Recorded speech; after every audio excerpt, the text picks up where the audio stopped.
Good afternoon and welcome to the closing session of the Housing Opportunity Conference 2014. My name is Kirk Monroe.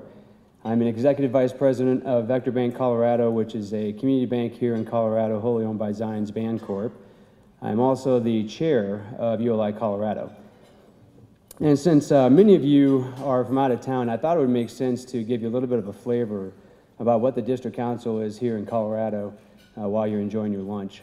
Our District Council was started in 1998, and we celebrated our 15-year anniversary this past year.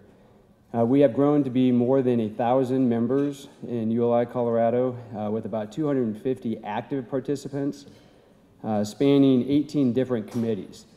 Those 18 committees have subcommittees and subcommittees and so on, so to suggest that it's only 250 probably isn't correct. I think there's a greater vast majority that are included. We have over 25 educational and networking events every year. We have 4 technical assistance panels. We have 6 local product committee council meetings, and we have 3 tireless ULI staff members here in Colorado. So again, I think you can tell from the activities that we offer, fairly engaged here in Colorado.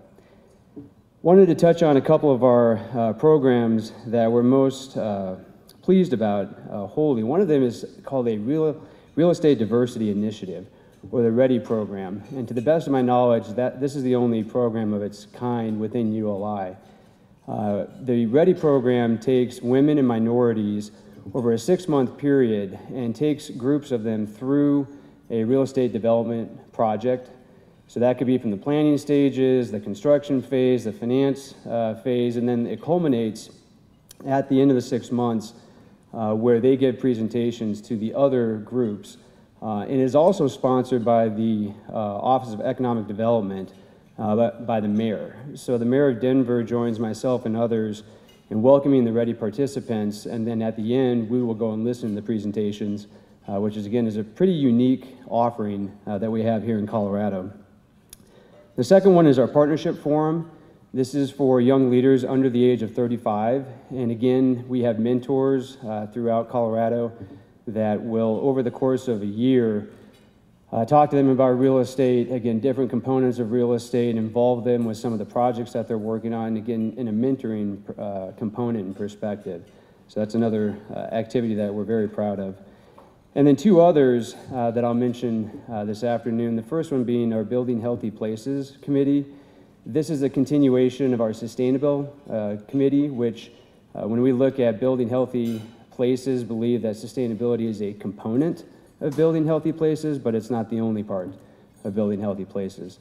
So that was engaged this year and quite vigorously along the lines of ULI National, where we've watched that committee again go out to the developments that have farms or the ones that have staircases prominent in their buildings.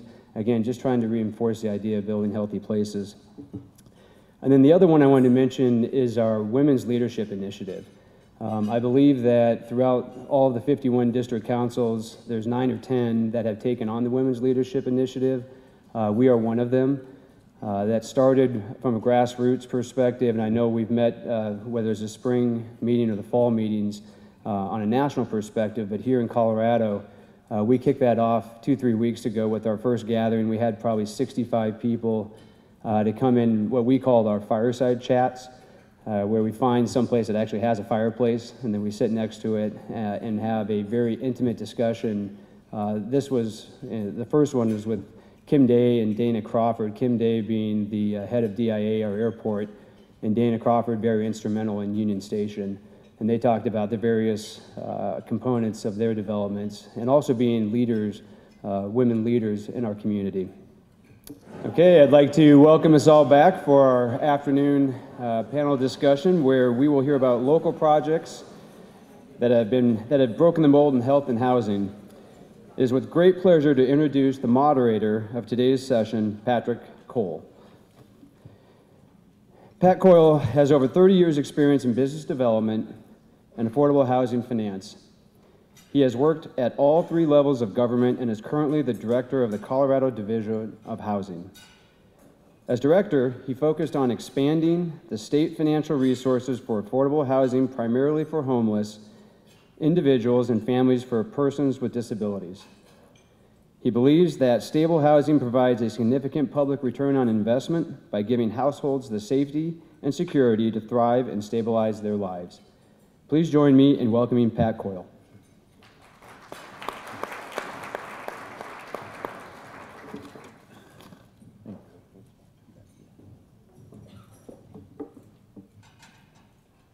Thank you, Kirk, and thanks to ULI for selecting Denver as the site for this conversation. I think it really is a good setting. The health of our communities, the health of our individuals, certainly the health of the tenants and homeowners that we serve with our housing product. But let me talk a little bit about, if I can, Colorado and Denver, some of the similarities, and kind of set the stage for our panel discussion. We're in a marketplace where we have statewide rental vacancies of 4.6%, quite low. We have the all-time highest rents, right now in Denver at least, and throughout the Front Range, we're hitting that level. We have we've been able to come through the foreclosure crisis quickly. We still have business to conduct in that arena. Those are unique to a lot of markets today. What isn't unique, so Colorado and Denver in particular, we are the 4th youngest population of any state in the country. But at the same time, we actually have one of the largest disparities between the boomer generation, those aging at this point, turning 65, and the silent generation, which is the older generation. Our market is, our inventory is really reflective of the younger generation. Come 2020, we will actually be, our aging population will be one of the highest percentages in the country. And we are going to cause ourselves whiplash when we start to house individuals in smaller units, in more accessible units, that many states, many markets have a larger supply. So I like to say to audiences, you're looking at the problem.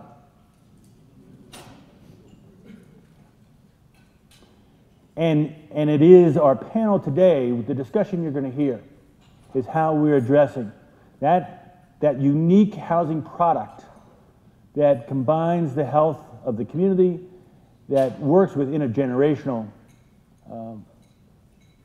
individuals and families, that brings a healthy focus on our daily lives.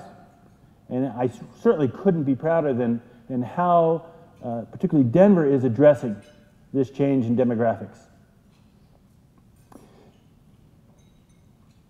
What I would like to do is introduce the panel to present their PowerPoints.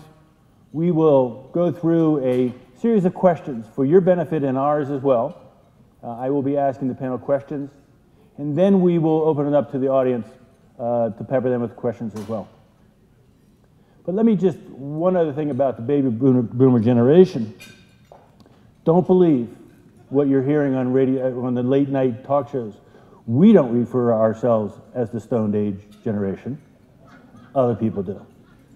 So, although you hear a lot of what's going on in Colorado, it's rather unique in regard to our generational. It's rather unique in terms of our independence and how we want to maintain that independence, whether it be in public policy or our lives. So with that, I'm going to call our first panelist up, Heidi Majerik, and she will give you a presentation about the Stapleton community. Thank you.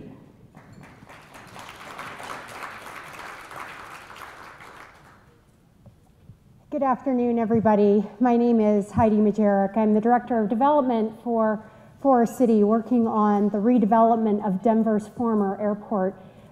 Stapleton, and I'm pleased to have an opportunity to talk to you about this important subject today of how we build healthy places.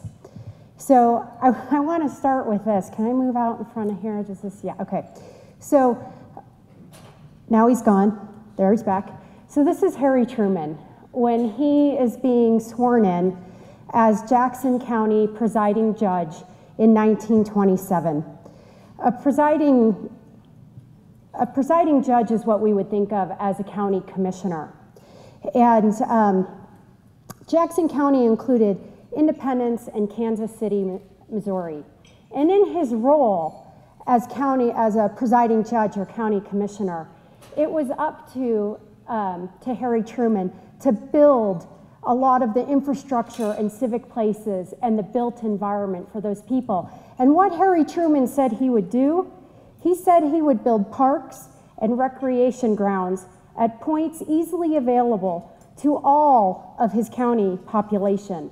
The healthful places of diversion that every large and growing population needs for its own pleasure and for the sake of future generations.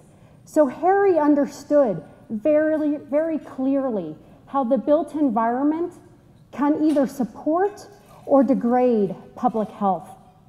And although there are many, many things that we can talk about when we talk about healthy places, right?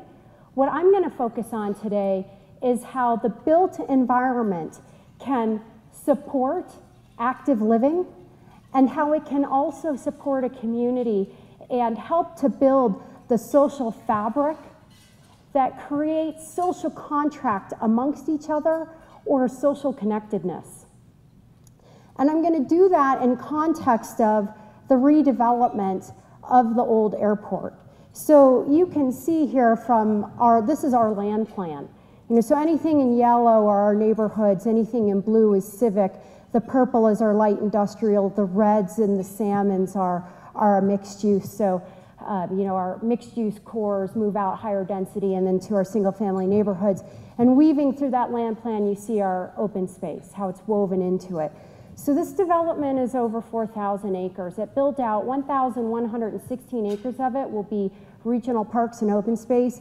2,935 acres of it will be developed. To date, we have sold almost 6,000 lots to our home builders and have over 15,000 residents living at Stapleton. We've built 400,000 square feet of office space, 1.2 million of light industrial, and 2.1 million of retail. And just to give you an idea, we're probably about 65% built out. So we still have a ways to go at Stapleton. So I want to talk about the built environment, specifically the built environment in terms of community building and how it can support the ideas of active living and creating social networks or social connectedness. So I want to start with active living and talk about our built form. So we are building in an urban form. That urban form comes down to the roadway network. We are building an urban roadway network, small blocks, connectivity. We are not building suburban cul-de-sacs with arterials on a 1 mile grid. So that roadway grid is essential. Within that roadway grid, all of our streets have a detached sidewalk. We have on-street bike trails. We divide our collector and arterial level roadways with landscaped medians. Within these landscape medians, we provide bicycle and pedestrian connectivity. All of that system then connects into that large green regional system that you were looking at with pedestrian and bicycle connectivity. We have somewhere in the order of magnitude of 40 miles of pedestrian and bicycle trails, and they connect into the city's 800-mile bicycle system. So what this does for the people that live at Stapleton, and let me add into that everybody at Stapleton lives within a quarter mile of a park or open space. So what this does is this makes active living simple. It's Steve Jobs, right? What's the problem and let's solve it. We make it easy. So it's very easy for you to get outside of your house and to go walk and bike and run and be active and be healthy.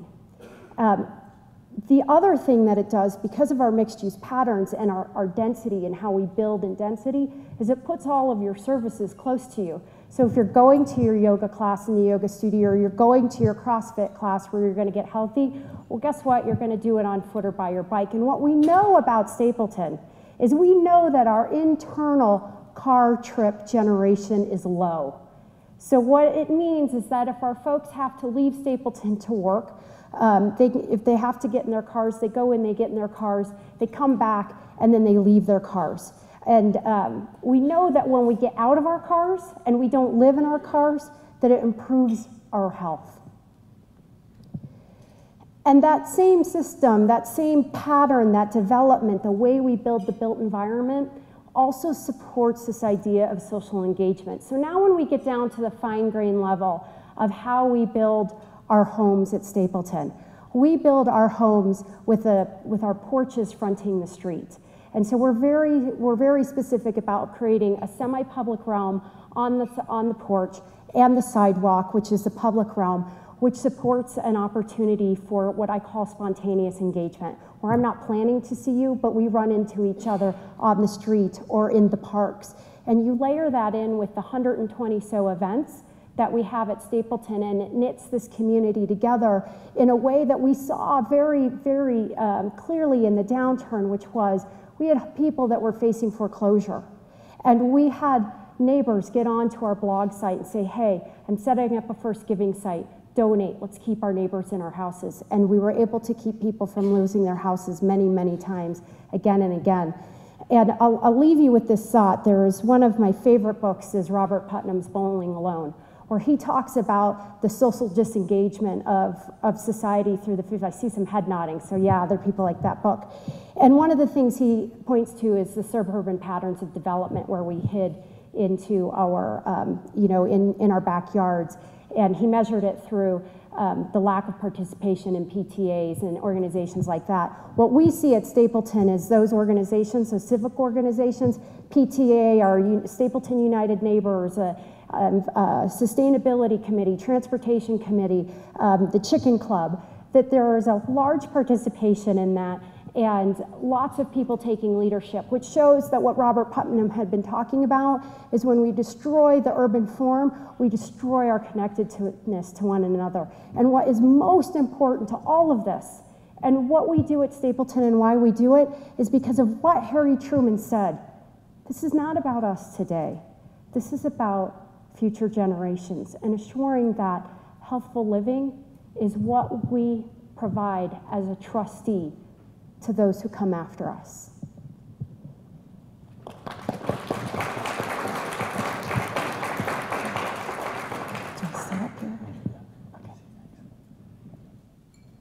Thank you, Heidi.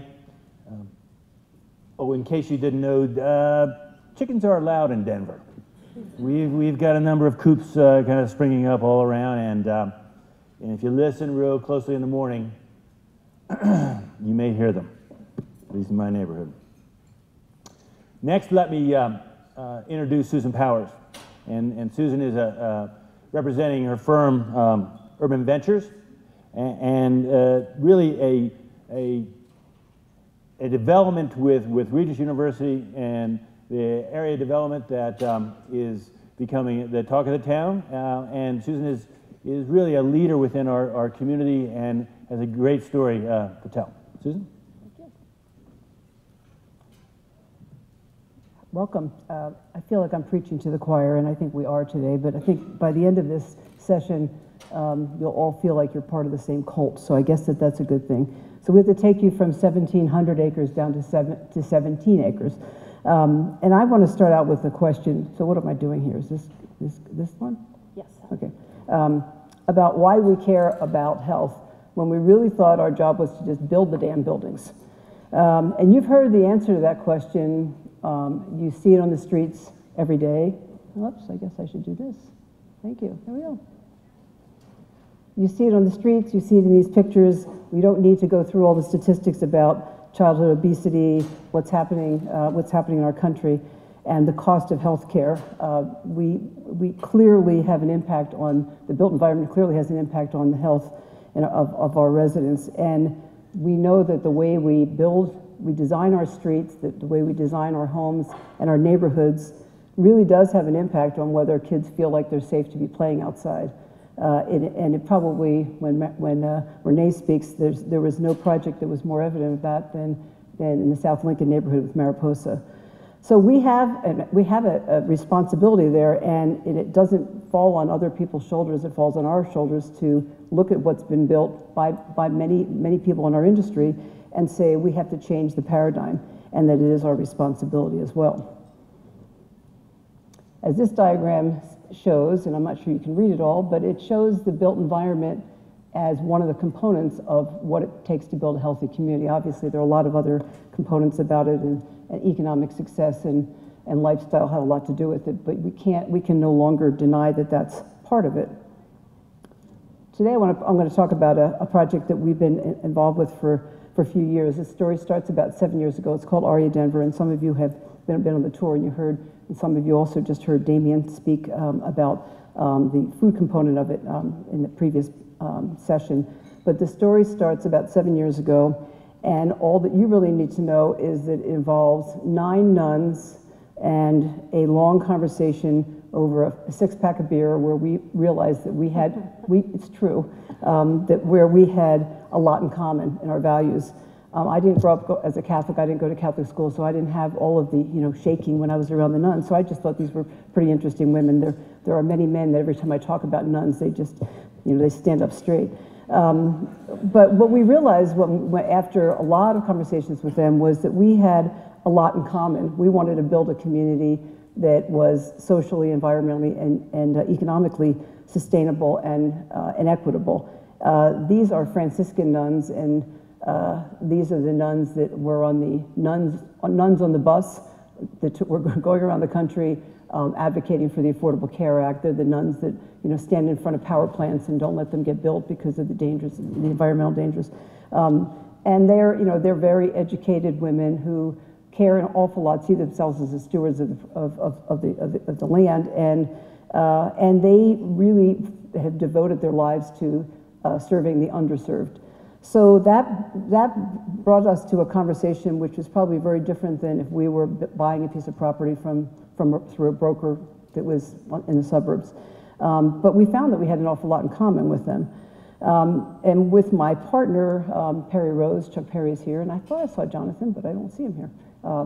We started down this road with them to try and figure out what we could build that would fulfill their values as well as ours. They had developed this property in the 40s. When they moved their order here. And as you know, there aren't any young nuns. Nobody you know has a daughter that wants to be a nun when they grow up. So the average age is 74, even though the women that we are primarily involved with are in their 50s. But their numbers were dwindling. They're living in a 55,000 square foot convent that you see here. And they couldn't take care of it anymore. They also were not attached to stuff. So to them, this building was nothing more than just a building whose roof was leaking, and they had 25 acres and they couldn't afford to take care of the cutting of the lawn anymore. So that's how the conversation started and how we got involved with it. It's in Northwest Denver. It's 8 minutes from downtown, but it looks like it's kind of rolling hills because it's never been anything other than a fruit tree orchard and the convent. So we never had any questions about environmental damage to this, and growing food on a former fruit tree orchard is a pretty easy thing to do. We built a neighborhood for the sisters on the corner of the property, and 8 of them that were left still live there, and they're still involved with what we're doing. The site plan includes a whole variety of unit types. Again, this is 17.5 acres. So we have about 450 units that will be built during the course of the project. We started the construction last year, and we have a combination of rental and for sale. And the rental is a tax credit, 30 to 60% AMI, and the for sale are market rate townhomes, and I'll show you some pictures of them. But in the middle of it, you can see the convent. The convent is going to remain. It'll be converted into co-housing. In terms of the orientation, you can see why our next step was to be drawn to Regis. They are right across the street from us, and and they're kind of the little secret in Denver. I mean, I guess it's because they're Jesuits, so they're not supposed to brag about themselves, and which they don't, so we try and brag for them because they're a pretty remarkable group of people. Our principles that we have followed throughout this are that we want this to be innovative and pioneering. We want to take some risk here, but we want this to be, we started using learning laboratory after we started hanging out with all these PhDs. We got a bunch of them over here. But this is a mixed income community with this intergenerational variety of housing types. We want to be engaged with the broader neighborhood, which is an important component that we want to talk about, and stewards of the environment and promote community health. As I said, the farthest right hand, I know there's a thing on here. Anyway, the apartments to the right bottom are built, 72 units, and the townhomes were occupied last summer, and we have more under construction now. And essentially, the convent would be the next phase of development, as well as additional for sale product. Along the way, because they were our neighbors, we kept thinking, what is it that we have in common with Regis, and how can we work with them? And Regis, that most of you may not, if you're out of town, you would know, is they have a very large health professions program. They produce more nurses than anyone in the metro area, any other school in the area. They also have a physical therapy program, behavioral health, and pharmacy. So suddenly we started with conversations with the sisters, and then for me personally, and I think the same for Chuck, we were in the midst of working on the Mariposa project, and we just kind of, once you get this health thing in your brain, it doesn't go away. So that influenced it, and on a personal note, 4 years ago, the mayor appointed me to the Denver Health Board, which is the safety net hospital for Denver. And all of a sudden, these things just started clicking, and I thought I was going there just to help them deal with real estate. Well, really what it was doing, it was helping me understand, all of the connections here. So what came out of this is a partnership that we have developed with Regis called Cultivate Health. I'm not going to read all of these, but all of these symbols at the bottom these are all the different partners that are in it. There are a lot of nonprofits that we brought into this because as we started looking at what does it mean to build a healthy community, it really meant that we need to focus in 3 areas: healthcare, healthy eating, and healthy living. On the healthcare side, a Cultivate Health Center will be built, which will be basically a community clinic that will be staffed by the faculty and staff of Regis University. So this will be their learning laboratory for their students. It'll serve Regis, but it'll also be open to the wider community. The model here is there are no physicians that are on this campus. This is a mid-level provider model, which is also some of the future for healthcare in this country. It needs to be. You can be referred to a doctor when you need to see one, but mid-level providers, you'll be a team approach. You'll have a physical therapist, behavioral health person, a nurse practitioner, and a pharmacist who are on your team, and that's how you'll get your health care.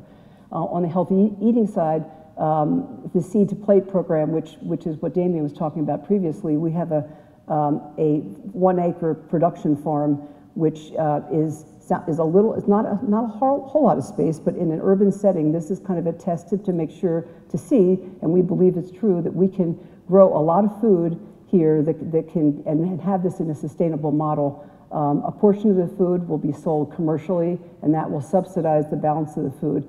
We have a pay-as-you-can farm stand on Wednesdays and Saturdays, so people will come up and we will price the vegetables at the market price, but they will pay what they can. Our objective is to get vegetables into the bodies of the people that live in the neighborhood. I should mention that the neighborhood around this is fairly low income. Well, I shouldn't say it's very low income. And what we've done with Regis is identify a 4 census tract area that is our focus. So we have 15,000 people who we want to have involved with the health center and take advantage of this and figure out a way to influence their health. And the healthy living component of it is really all of the infrastructure that is involved with making it easy, as Heidi mentioned, to have a healthy lifestyle. So a median that makes it safer to cross the street, and healthy equipment throughout the property. And probably the most important one is a healthy living coordinator, a person that will coordinate all the programs within the community, the elementary school, and Regis, so that we have people taking advantage of this and having a healthier lifestyle. Thank you.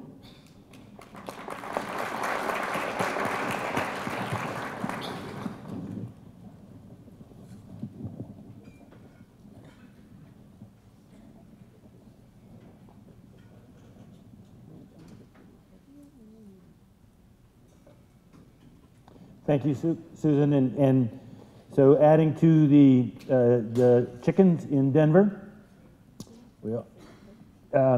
we also have, I guess, nuns that imbibe with beer. And this is a unique community. Being taught by Jesuits, I didn't know that they were humble.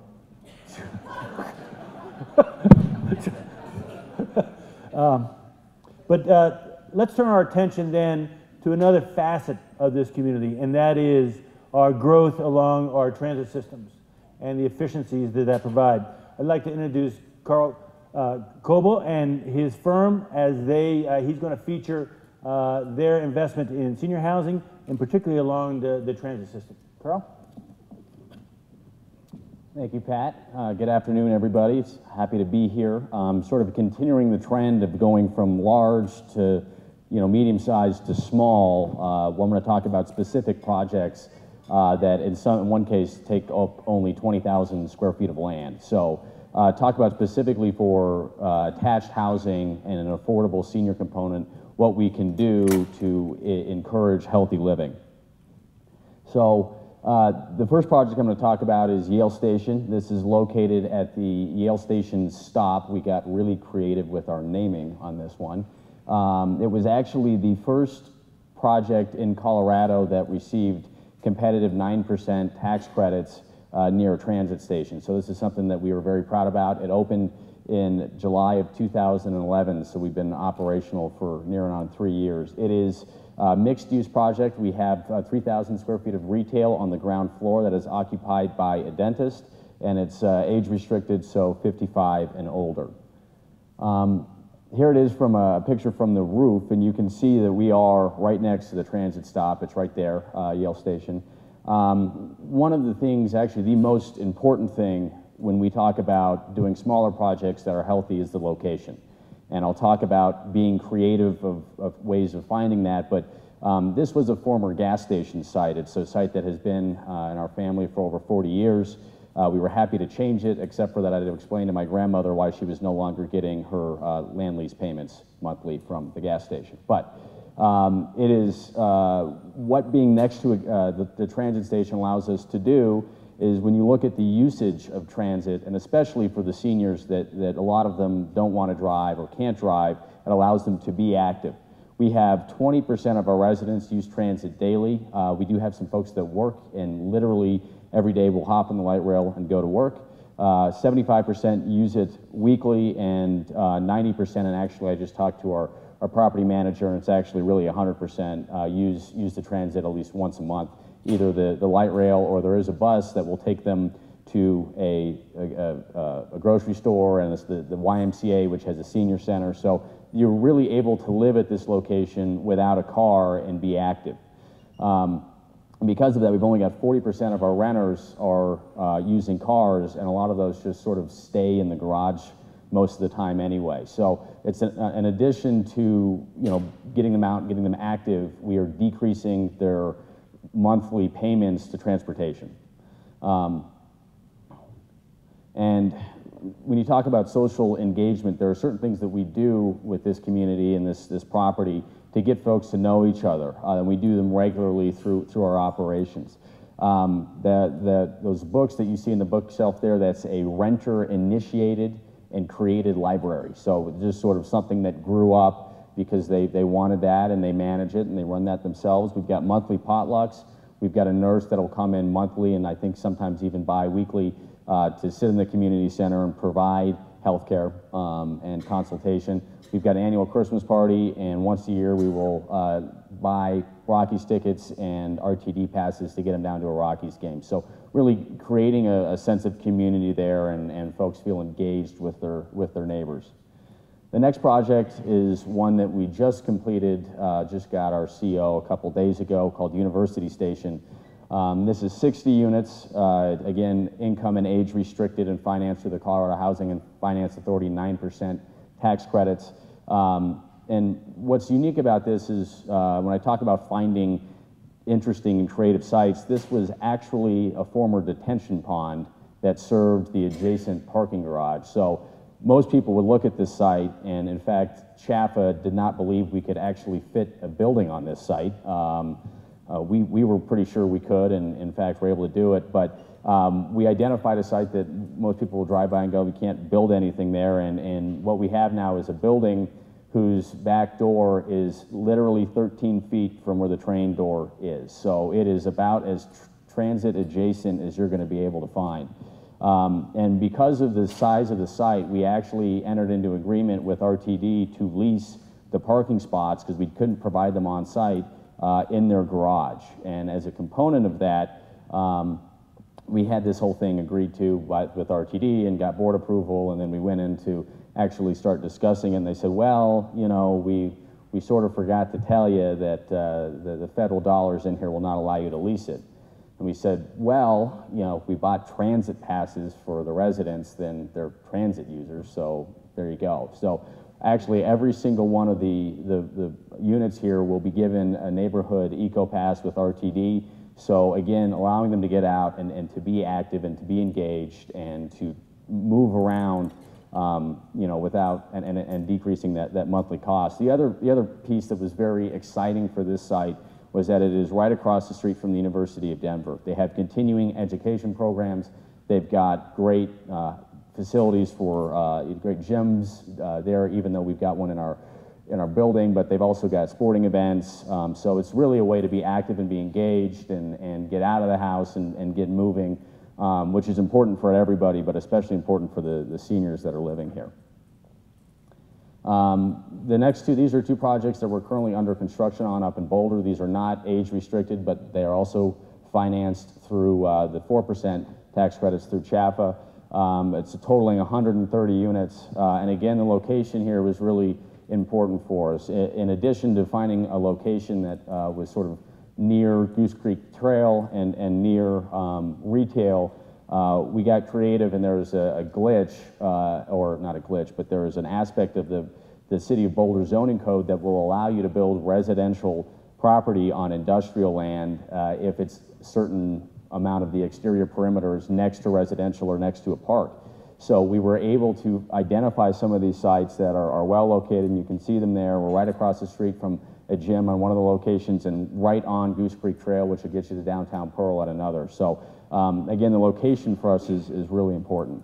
And just running through some of the lessons learned as we've done this, I talked about finding creative sites. It's you know, as these transit facilities and lines are being built in established communities, there are sort of remnants as they go in and condemn property. And look at that as an opportunity. The sites don't have to be large. At Yale Station, we were 20,000 square feet, and at University, we were 30,000 square feet. So these are not large sites, but they provide an important aspect. And then again, because of that location, we're able to maximize transit and our car-free opportunities. One of the things we've learned is what I'm going to call priming the transit pump, and that is using operational funds to provide transit passes to get folks comfortable with and using the system. And the final thing that we learned was you got to remember and stay focused, as Sue has done a great job at Aria with the operations and your management, and look at that as an opportunity to engage the residents and promote a healthy and active living. So that's all I've got. Thank you very much.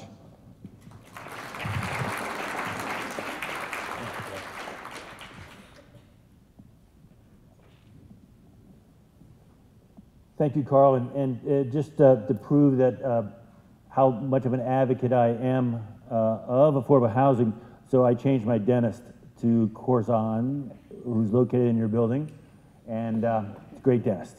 So I'm trying to keep the community connected. Well, we appreciate that. You are. Allows them to pay rent. Yes. Our last panelist, Renee, is going to join us, and she is going to really talk about Mariposa Project. And it is, again,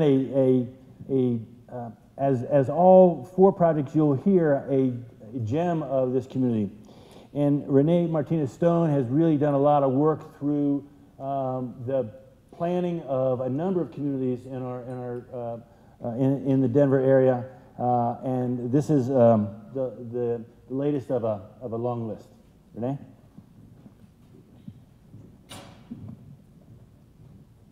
Hello, good to be here. It really is such a privilege to talk about this project because over the last few days and evenings, there's been so many people excited and asking questions about this project, and particularly because DHA and Methuen and a lot of the other partners are here today. So let's just get going. In 2009, the Denver Housing Authority determined that the high maintenance costs, the isolation, and really the segregated nature of the units at South Lincoln warranted that this 50-year-old and aging project warranted full demolition and redevelopment. Today I'm going to highlight the role of health in that redevelopment, as you know, in the project that we call Mariposa. So quickly, if there's anyone who has not been to the site, we're located about right here, and it's exactly 1 mile from this hotel to this corner of the project, so south and a few blocks to the west. Half mile from Aria campus, half mile south, and a quarter mile from the Arts District on Santa Fe.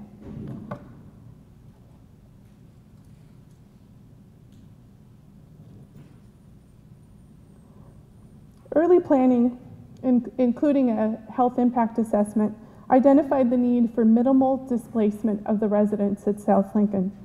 The solution was to phase development, only demoing and moving residents as you were ready to build the building that would go into that location. So this is an aerial showing South Lincoln from the north in 2011, and you can see, these are the units, the brick buildings that were there. This is phase 1 that had been built by 2011.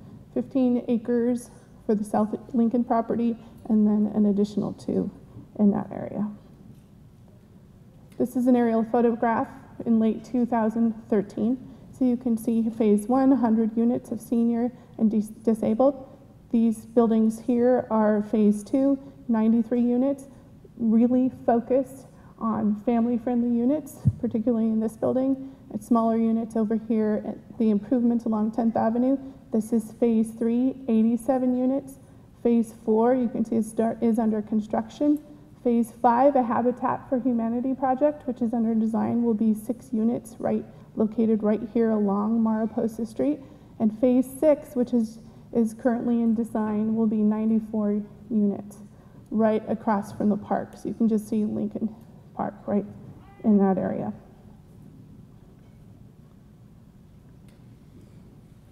Many goals of the redevelopment have been achieved in varying phases. These goals have been the writing on the wall, determined very early with the South Lincoln residents in the neighborhood in 2009. So LEED Platinum sustainability has been achieved, ground floor services established, beautiful spaces both indoor and out, and livable qualities that the residents have really defined that they wanted to have within their units. Extra storage, bike parking, community gardens, playground, as well as just something that was really beautiful, something that they could have in stark contrast to the various environments that they had lived in prior to. But it's not just about the significant change of the physical environment that has taken place. We're also seeing a profound and extensive impact on the individuals who are now returning to Mariposa. So in the master plan in 2009 and in the 6 phases that have followed, we have engaged the community in very meaningful ways, talking about design, how design is achieved, the realities of the project, sustainability, health, and the health outcomes that we were seeking to achieve. And we've had profound impacts on these residents. So we've had residents stay engaged on the steering committee for 5 years. We've had leaders emerge from residents that were very skeptical about this project, and now they're leaders in the community. But one of the most telling results that we're starting to see at this point is the retention of South Lincoln residents. So those who have been relocated are coming back and are staying to be a part of this community. So to date, it changes every day, 180 units. So you can count 60 in each one of these categories.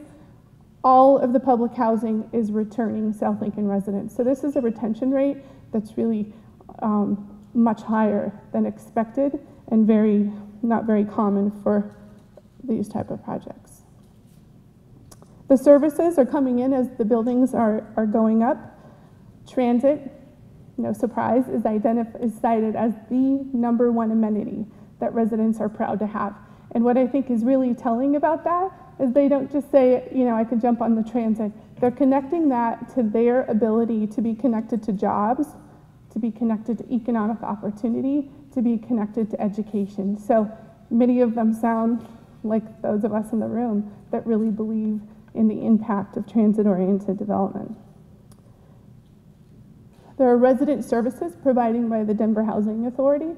One of the top benefits residents have cited in the interviews that we've done between January and March is how wonderful the staff is in helping them adjust here. There are also youth services. Oh, my pointer's sorry. And it really covers everything, the whole gamut of a child's life, from early childhood education on up through after-school programs in music, in art with some of the city's most talented artists, and then a culinary academy at Osage. So it really helps families to feel that their kids are covered and well cared for in this community. Targeted health amenities means that residents are getting access to healthy homes. They're feeling the very real decrease in crime that we've been able to measure is happening. They're participating in community gardens and provision of that food. There's residents who say, don't move the community garden. I don't garden, but I benefit from it. I get everybody's produce and I get to sit in the garden and be a part of that. Access to B-Cycle. As the various partners in this project have come together, it's really expanded the opportunities to be active and to have bike storage. And the number of hours that are being logged in food and nutrition education are just growing exponentially, and as well as activities logged for increasing health and being conscious of that. So what we're finding is that the health outcomes that seem to have the most lasting impact are not the outcomes that are easily measured. And that has been a really big surprise here, because through the interviews, we're talking to people, and it's easy to think that we can very soon, and we already have, begin to quantify some of the impacts on health. So someone will say, I've lost 60 pounds, or I've lost 40 pounds, or I no longer take the medication that I did before. That's pretty measurable. But the qualitative statements that we're hearing just will astound you. They did me, and what they include is that I have a new future. I've never been responsible for such beautiful things. Now I feel like a new person who can really see a bright future for myself. They feel safe. People have said, I feel more relaxed, and I think I'm just healthier because of that. To parents who say, I feel a huge weight lifted off my shoulders because now my child lives in a safe and nurturing environment, and they're going to have a different future, and I really spent so much time before worrying what their future was going to be.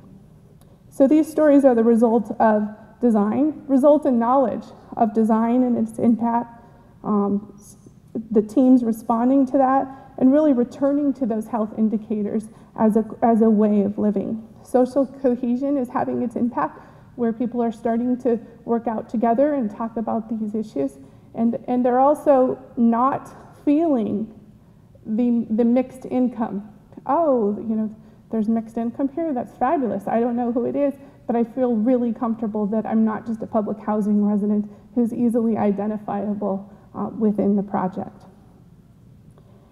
So it's not too premature, I think, to say that these outcomes really illustrate that health can be very critical to the development success, and that it's a game changer for many existing, future, and really also surrounding residents of a project. We're going to continue to post some of this data on the Denver Housing Authority website. They've been so committed to this project, the goals of the project, and including the community, and really it's astounding effort and call out to the Denver Housing Authority for this sort of commitment, because I think these results really would not be being achieved. So we're going to put some of the video of the interviews that we've been doing recently on the website. So we really hope that you'll stay tuned to the project. Thank you.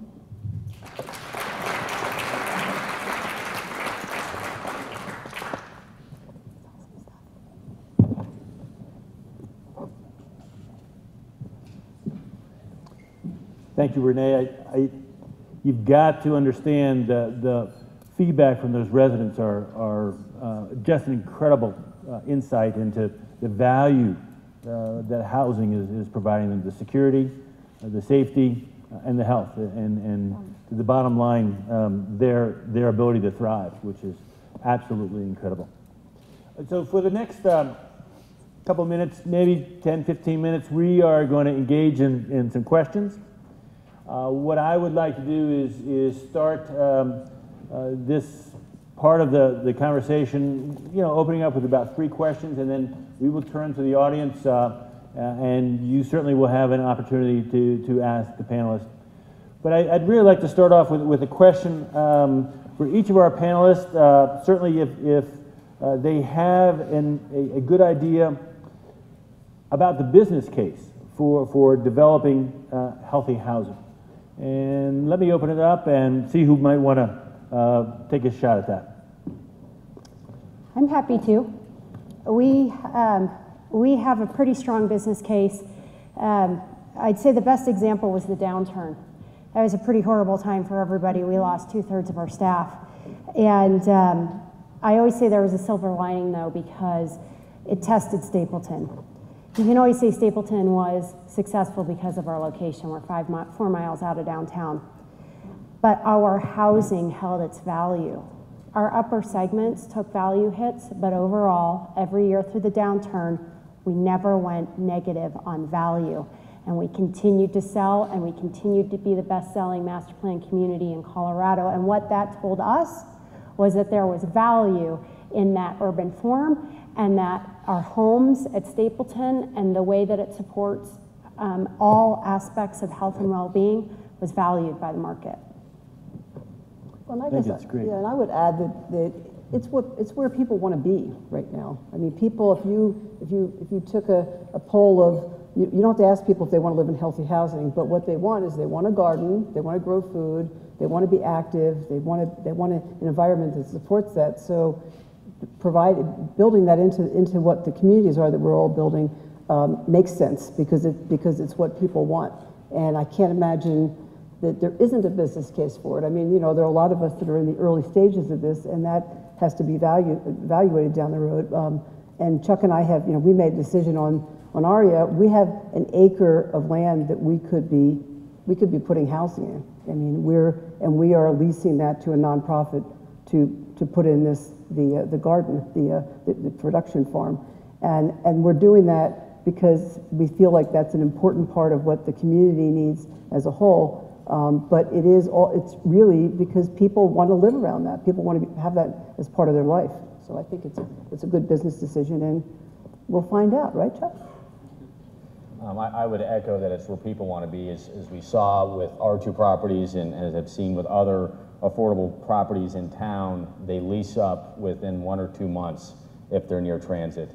And so that's a really important component. People want to be there, and for our communities where we are age restricted, it's independent living. So, if somebody living there can no longer drive for whatever reason, poor eyesight, they're still able to stay in their home.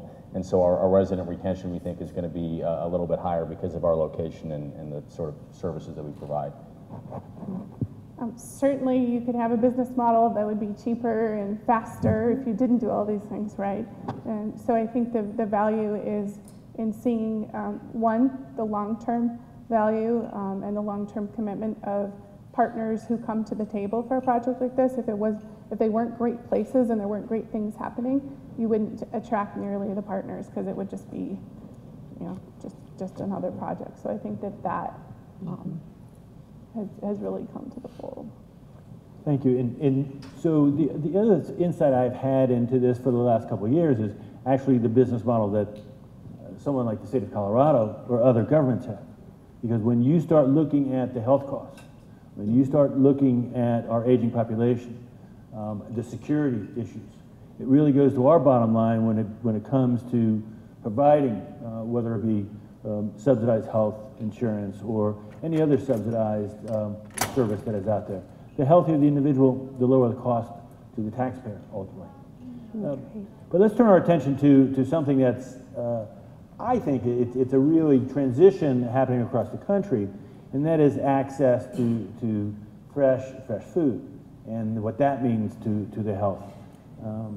And so, Heidi, what is the Stapleton community in particular doing for access to fresh food? Well, that's a great question, and it's something we're all talking about, and something we've been paying attention to at Stapleton for quite a while. You know, we all know that the industrialization of our food has been hurting us, and everything that Thomas Jefferson warned about with industrialization has come to be, and we see that in our own community. The great thing is we have 15,000 people, and we learn from them. We learn that they're concerned about labeling GMOs and that they want health and fresh food. So it's a systemic level in which we evaluate it. So of course is first the obvious, which is providing grocery stores that offer organic options, our farmers market that we bring in, and then we do something that we call poachable food, where our landscaping, when you're looking at a median divided roadway or a park or a pocket park or a pool park, and the types of plants you plant, well, instead of just planting the flowering crabapple tree, back in 2002, we did a little of our own social experiment that we didn't tell anybody about. We planted Montmorency cherry trees, which they're ornamental, but they bear fruit. We never said anything. The community gets online, they talk about when they're being harvested. Of course, all of our landscape maintenance methods are environmentally friendly and sensitive, no chemicals. And so we've really upped that ante, where we use as much food in our landscaping that is available for the community to harvest. Then we come down to community gardens, and rather than one big large one, we break them up and do 10 here and 10 there to get people as close to them as possible. I wish we could achieve what Sue has done, which is commercial farm. It's something we've looked at for a long time. We've not been successful, but perhaps one day, you know, with Sue leading the way, we'll figure out how to get it done too. And then we come down to a house level. We look at our houses and how they can support what we know our community is doing. You know, options like greenhouses and chicken coops and double man doors out of garages. And then from a soft programming standpoint, we partnered with a company called the Urban Farm Company. We made Bryant Mason, the gentleman who runs that, our chief gardening officer, where he comes in and, you know, I've heard statistics of anywhere between 2 to 5% of the U.S. population still knows how to farm. So what we brought Brian in to do is to teach our community who wants to garden but doesn't know how. He builds garden beds, he puts in the soil, he helps you plant, he stays with you for that first year, and then you're on your own. Some of our builders offer him standard. You buy a house with a builder and you get garden beds, and you get Bryant and the Urban Farm Company to support you for that first year. And then the level of programming we provide of gardening classes, and we do produce exchange, where you start to coordinate with your neighbors of what you're going to grow and what they're going to grow, and we give them a place to exchange. So it's looking at it from that whole system, and it's clearly important to our consumers. Thank you so much. Now I know where to maybe poach some cherries. Anytime, you're all welcome. We've got out. apple trees you can poach. We've got plum trees you can poach. I'll make sure that come I on grab out. apples. I may have mistaken one. And chickens, everybody's raising chickens. You know, So one thing that I think that we are always challenged with is that mix of incomes that our communities, I think, are really benefiting from more and more in new developments. And Susan and the other panelists, could you kind of address what you think the benefits and maybe the downside of mixed incomes? Yeah, I mean, and I don't know about the rest of you, but I grew up in a neighborhood in a city in Philadelphia where I had a public house, but maybe this isn't exactly how you grew up, but a public housing project 2 blocks away from me, and then mansions 2 blocks away from me in the other direction. And it was a neighborhood that just coexisted. You know, no one had a sign that said A, affordable housing, or a P for public housing where they live. We all went to school together. And it seemed very natural, and it seemed very healthy. And of course, that kind of, the segregation by income and by race that came about in this country has been pretty difficult to reverse. So there's a lot of social engineering that's going on here. There's a lot that went on with Mariposa and mixing within buildings too. But it's really something we feel is really important. It's a much more interesting community when people are not living with people who are exactly like they are. And that's a very important element of Aria. We have a very low-income neighborhood around us. We have really tried, and we are partnering with the elementary school as the social center for that community.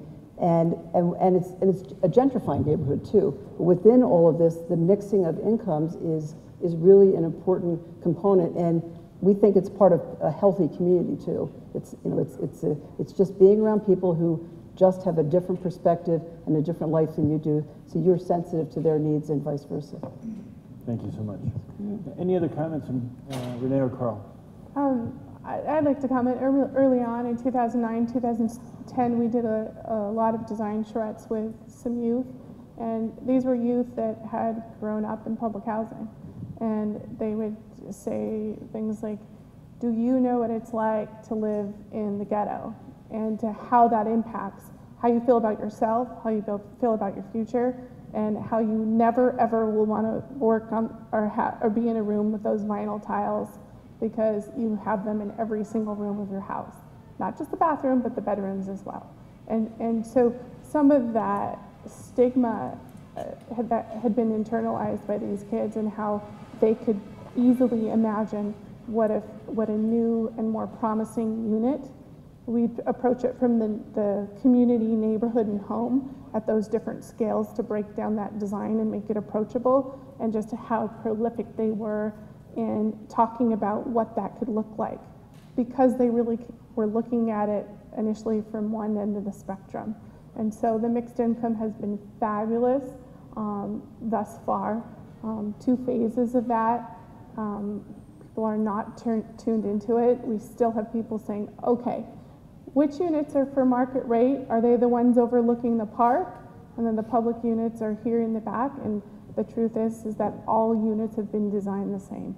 And it is a scramble, and it is a lottery as to who walks in, who gets what units. And that is a lot of just digesting that everybody here is a part of the community, and those boundaries just happen, there's no boundaries. It just happens to be when you walk in. So. Thank you so much.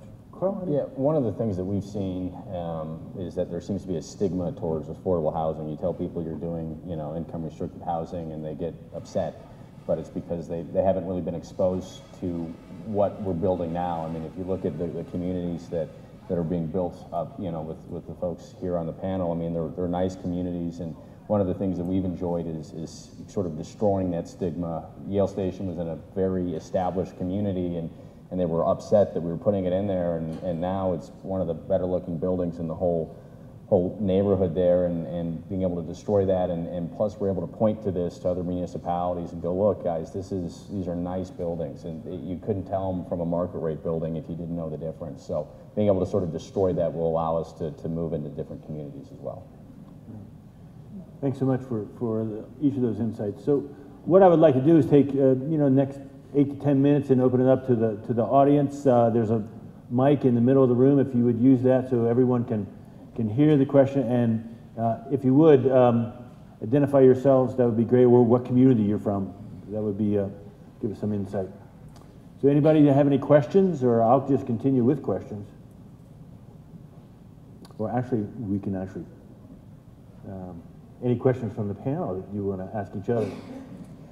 I would to add to the idea of mixing incomes in a community, and the plus side and the downside. With Stapleton, we have multiple market segments. So we have affordable deed restricted all the way up to the $1 million mansions, and we mix them by block face. And I will contend that that's what creates our value, that drives our value. We got pushed really hard to take our $1 million homes and put them by themselves, and lots of people wanting gates, and that is not our ethic. And I will contend very strongly that mixing of income levels, types of people, is what makes Stapleton valuable. That's a great insight, for sure. Any questions? Hi, I'm Erin Christensen with Mithun. I'm from Seattle, and great pleasure to hear about all these projects and how they really are leading the way in terms of focusing on health. And it's amazing to me how there's all of these projects, you know, in the Denver area that are really great examples. And I'm curious what you all think about the real estate community in this area, and if, you know, what's the feeling amongst the community in terms of, you know, thinking about health from the real estate side, from the municipal side, and from the community side. Are you seeing that shift happening broadly? Well, we all tend to talk to people that think the same way we do, right? So it's a hard question to know. I mean, I think this is the challenge for ULI as to how to get this to become more mainstream. I mean, it's just this whole sustainability movement and LEED, when that was first started out, I'm sure that felt like a cult too. And then it just became mainstream, and a lot of the health initiatives have really grown out of the sustainability movement. I think that you know we live in a pretty unique environment here, where the environment is really important to people. Being outside, you know, it's a pretty healthy. I think we're still the healthiest, but you can correct me. We're creeping down, right? So we are one of the healthiest states, but we still have obesity levels that are going up. But we still feel. I mean, I think we all feel like being outside and being healthy is a really important value for us. So I have a hard time thinking that there are developers or local governments that aren't supportive of that. I don't know that it's really in the DNA yet to say I'm going to do a residential project and that health is going to be at the top of the list yet. I mean, I think we just have to keep talking about it. That's the way it gets there. I don't know. So what do the rest of you think? Do you all talk to people you think the same as you do? I think that was a great answer, Susan. I couldn't add anything to that. It was so succinct and well said. I also think, you know, I work on other projects just on the periphery of the metro area, and you don't have to go very far before there's someone who does not favor mixed income and affordable housing. And I think that one of the key observations that I made is someone that lives in a neighborhood that has undergone investment for the last 5 years, and there's many around Denver, first-tier suburban neighborhoods, who've experienced a lot of change. They've seen demographic shifts, and anyone who has lived in those areas and seen that change seems to be more focused on the issues of health and real estate and how those issues impact livability. But it doesn't seem like they're really broadly discussed outside of urban area and station areas. I'm optimistic, but I think it's going to take a little while in the broadening of the dialogue. I think that once developers start realizing that it's a really good marketing tool and a good way to differentiate yourself, that we'll see more of it. Mm-hmm. My name is David Brim. I'm a planner and urban designer, but I've lived in Highland for 30 years. And this is what we go back. I think this is picking up on the idea that we like mixed-use neighborhoods. We like socioeconomic, cultural, diverse neighborhoods. And there's a circle that I'm in now is we're concerned that our success in Denver might undermine that. You know, and I'm closely related to Highland because I moved in Highland in 1985, and people ask me, what do I think about the gentrification? I said, well, I don't miss the gunfire, but I'm not sure I like the $2.75 rent and what I call, what some of us call now the frat house apartments that are all being built up there. We're losing some of that. If we haven't lost a lot of what I moved to Highland for is because of that, what I've been quoted as saying, controlled chaos, what urban life is.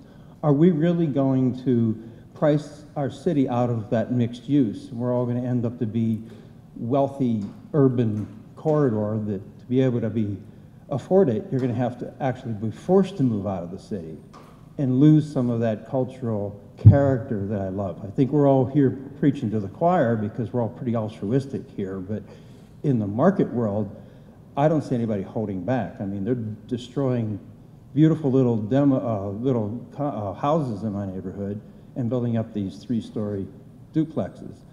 You know, it's aesthetics is one thing, but it's just a matter of the cultural character of $780,000 houses that are being sold for cash. That's changing the whole character of the neighborhood. And I wondered if you have any perspective on what do you think that's going to go, and I don't even know what you can do about it, but there'd be some good conversation about that, so thank you. You know, there was a lot of conversation about gentrification as part of the Mariposa project, and there is some level of gentrification that can help a neighborhood, and I think you're right. I mean, I think Highland tipped it, but the way it seems to be the most effective way to deal with it is where you have a leader like the Denver Housing Authority that's doing mixed income projects, and they will always have a public housing component in them. That just wasn't there. I mean, Chuck created some in Highland Gardens Village, but in Lower Highland, there was no, I mean, it's all privately owned property, and it all just kind of flipped. But it's really, I mean, it's a very important question for Denver, because we're losing the middle class here, and they're being priced out. And we talk about this a lot up in the Aria neighborhood in Chaffee Park, which is a post-World War II, doesn't have the brick infrastructure, brick housing infrastructure, so it probably will never inflate in value as much as Highland did. And I think that's kind of a good thing.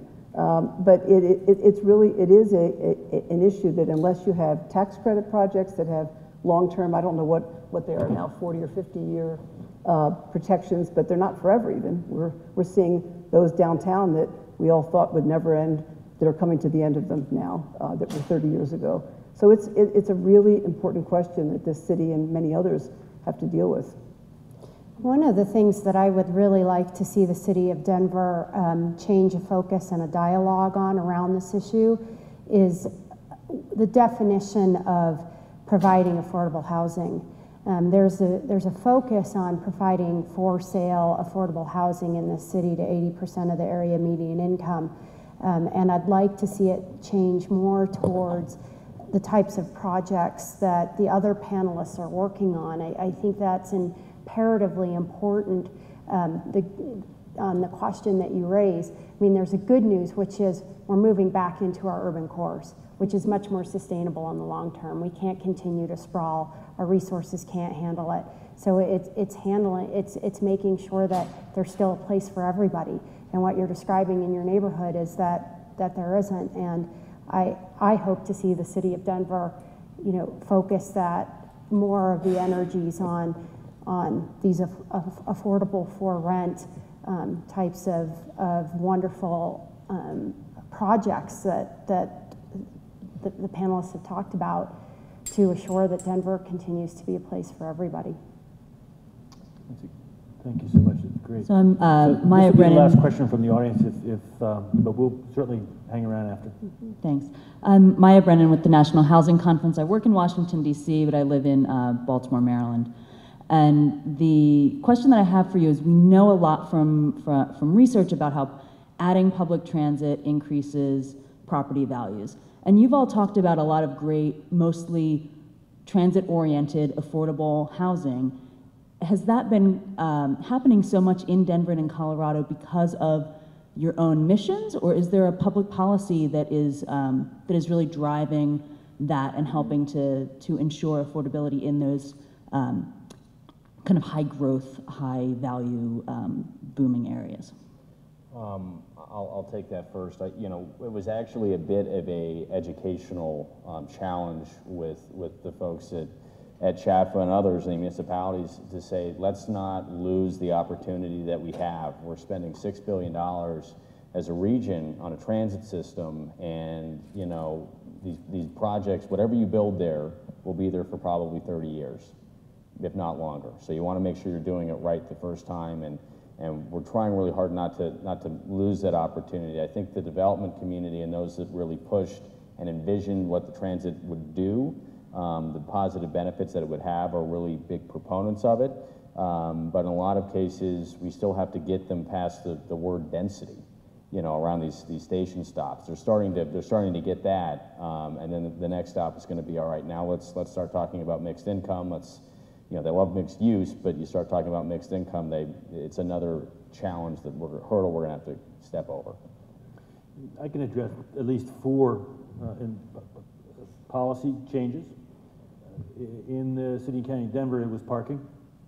So you have a benefit for being in a Main Street corridor where the parking density is cut by, well, it's 1 unit for one parking spot for every 4 units.